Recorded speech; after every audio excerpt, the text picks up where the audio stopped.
Okay, so in this video, we'll look at the Organizations tab and the Roster Editor tabs. So first, let's go, of course, we're in Community Care, so we're an administrator. Organizations. In the event we wanted to add a sub-organization, so for instance, if we have 5 organizations in one state or province, I might want to have some oversight for those organizations. I would be able to help the administration of each of those organizations as a sub-organization of my own. Plus, I'd be able to draw in that data from my own statistics as well. Not particularly common, but it can be a helpful feature if you have a number of branch organizations. Let's talk a little bit about roster editor as well. So a roster editor, please remember, is just a list of volunteers.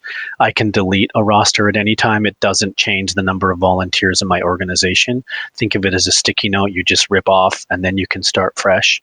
Notice that there are opportunities to be able to color them. That may be not something that your organization chooses to do.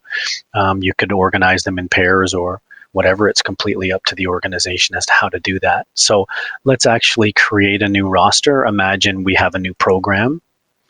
We have an opportunity to be able to create a roster so that we can put volunteers on that will be connected to that new program. Let's call it the Saturday reading program. Okay. Volunteers for Saturday reading. Okay, now private means it's only visible within the organization.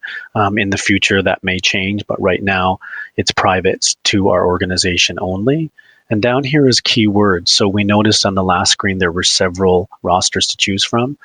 Moving forward, your organization may have 20 or 30 rosters, and it may be wise to be able to sort them for specific reasons or groups. In this particular case, I want to attach my name to this roster so that I'll be able to sort for rosters that are only connected to me down the road, and that's a much more manageable size.